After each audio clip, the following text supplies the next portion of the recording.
Hi, this is Bill Heiland with Ghost and Spirit Paranormal. Today's episode of My Problem With, I'm going to be discussing photo forgeries. There seems to be tons of these things flying around out there. It's very easy to do now with these apps and Photoshop and GIMP. There's just so many different programs that you can manipulate photographs with. And today I'm going to share a couple techniques with you that I've come across and figured out in ways that you can identify forgeries in a photograph. Some of them are just information, some of them are actual analysis of the photographs themselves. Before I get started with that though, I'd like to talk a little bit about digital cameras and how they handle photographs. And this will lead to what I'm going to talk about down the road here.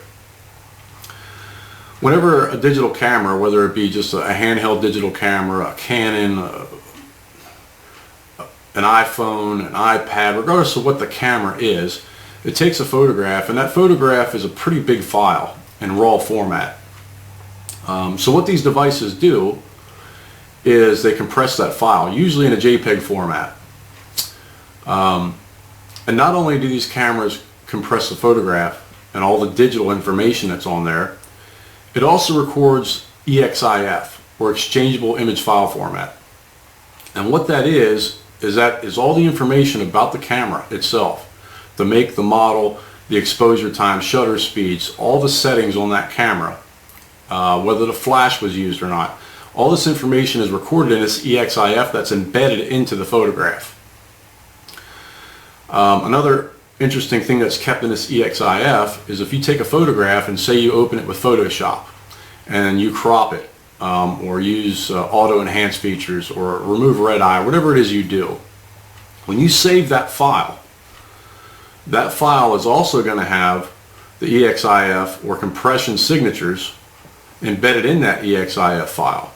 So not only can you tell all the camera settings, you can tell all the software that was used to handle that photograph, which can lead you down the road to dig a little deeper. And I'll show you another process here later that shows how to do that. So the digital cameras that take these photographs, they hold a lot more information than just the picture itself. And I'll show you how to extract all this information here a little bit later. And another method that I use is image error level analysis. Basically what that does is, let me explain to you this way. If you take a photograph and you don't edit it, it's being compressed by your camera. Okay, so that's compressed one time. If you open that photograph in another program and just say you copy and paste, I'll show you an example of this. You copy and paste that and save that photograph, you have two layers of compression in that one photograph. You have the copy and paste, which was compressed one time when you saved it, but all the background information that you pasted on top of is compressed the second time because it was compressed by the photograph, or excuse me, it was compressed by the camera and it was compressed by the software that you just used.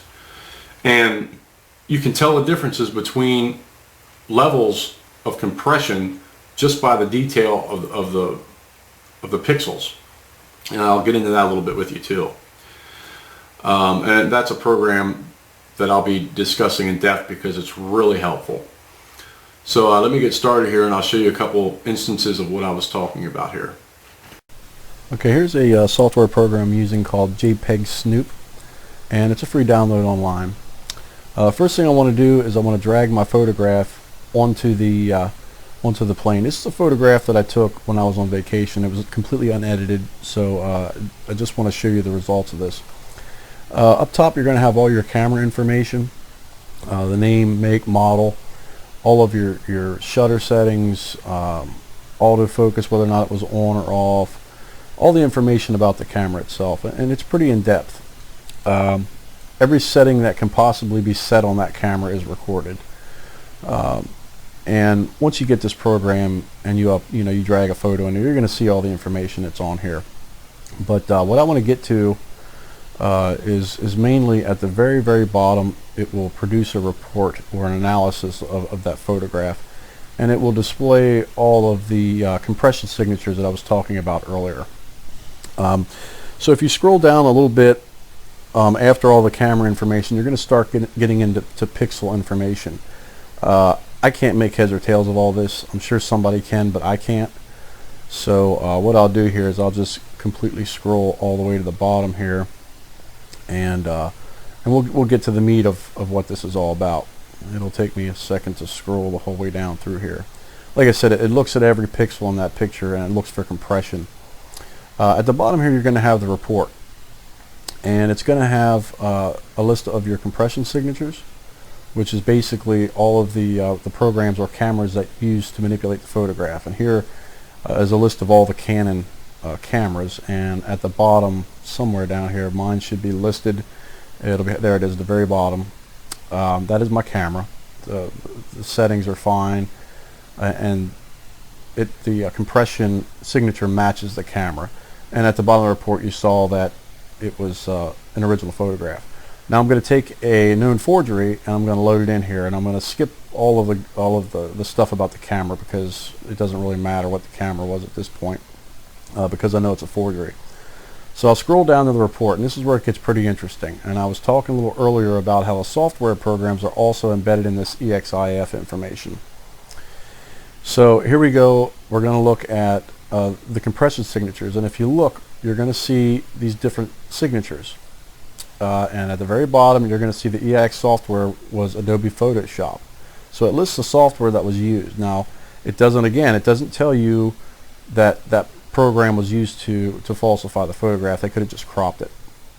But anyway, it detected that signature, and it listed it, and the assessment is that the image was processed. Okay, now here we're going to look at some image error level analysis. And what I'm going to do here is I'm going to take this photograph of a cemetery, and I'm just going to do some simple copy and pasting. Just an example so I can show you how this works. So I'll just copy that area, and I'll paste it, and I'll lay it exactly on the same spot that I laid it on before. Now, remember I was talking about different layers of compression. This is where you're going to see the different layers. The layer that I'm moving around right now is only going to be compressed one time, while the areas in the background are going to be compressed for the second time, one by the camera, one by this Microsoft Paint program. And I'll just do two spots here. I'll do a little spot over here by the bush, and I'll lay that down exactly in the same spot, so it will be impossible for you to see it with your eyes. Okay, so here I have two areas. I have one by the bush and one over here by the fence. Okay, now we're going to go ahead and we're going to save that file. I'll just name it, whatever, I don't know, we'll just name it and we'll save it.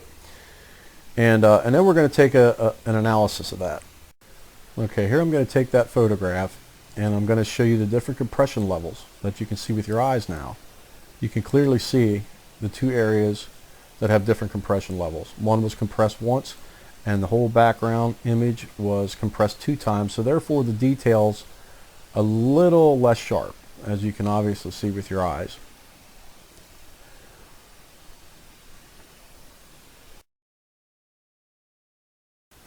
Okay, here's a photo I took with my iPad, and I used an app, as you can see in the bottom right hand picture, and I used it just to put this image of this ghost behind the chair.